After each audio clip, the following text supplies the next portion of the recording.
Good evening, dears. Today's breaking news. Teacher suspended for assault on student. വിദ്യാർത്ഥിയെ മർദ്ദിച്ചതിന് അധ്യാപകനെ suspend ചെയ്തു. ലക്നൗ.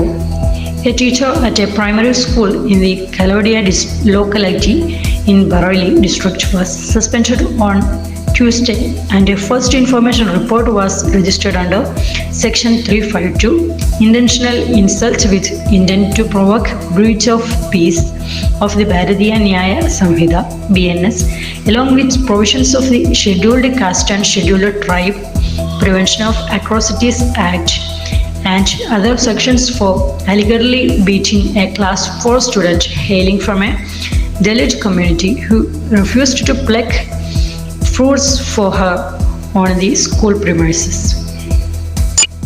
ബറേലി ജില്ലയിലെ കുലാഡിയ പ്രദേശത്തെ ഒരു പ്രൈമറി സ്കൂളിലെ ഒരു അധ്യാപികയെ ചൊവ്വാഴ്ച സസ്പെൻഡ് ചെയ്യുകയും ഭാരതീയ ന്യായ സംഹിത BNSലെ 352 വകുപ്പ് സമാധാന ലംഘനം ഉത്തേജിപ്പിക്കുക എന്ന ഉദ്ദേശത്തോടെയുള്ള ബോധപൂർവമായ അധിക്ഷേപം പ്രകാരവും പട്ടികജാതി പട്ടികവർഗത്തിലെ അതിക്രമങ്ങൾ തടയൽ നിയമപ്രകാരവും സ്കൂൾ വളപ്പിൽ പഴങ്ങൾ പറിക്കലിൽ വിസമ്മതിച്ച ദളിത് വിഭാഗത്തിൽ നിന്നുള്ള 4ാം ക്ലാസ് വിദ്യാർത്ഥിയെ മർദ്ദിച്ചതിനുള്ള വകുപ്പുകൾക്കൊപ്പവും പ്രഥമ വിവര റിപ്പോർട്ട് രജിസ്റ്റർ ചെയ്തു.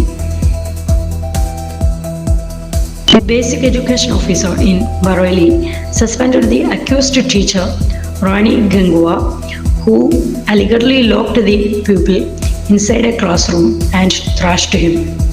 വിദ്യാർത്ഥിയെ ക്ലാസ് മുറിക്കുള്ളിൽ പൂട്ടിയിട്ട് മർദ്ദിച്ച സംഭവത്തിൽ കുറ്റാരോപിതയായ അധ്യാപിക റാണി ഗംഗ്വാറിനെ ബറേലിയിലെ അടിസ്ഥാന വിദ്യാഭ്യാസ ഓഫീസർ സസ്പെൻഡ് ചെയ്തു. The mother of the victim alleged that her 9-year-old son was mercilessly beaten by his teacher. 9 വയസ്സുള്ള മകനെ അധ്യാപകൻ നിഷ്കരുണം മർദ്ദിച്ചതായി ഇരയുടെ അമ്മ ആരോപിച്ചു. Thank you.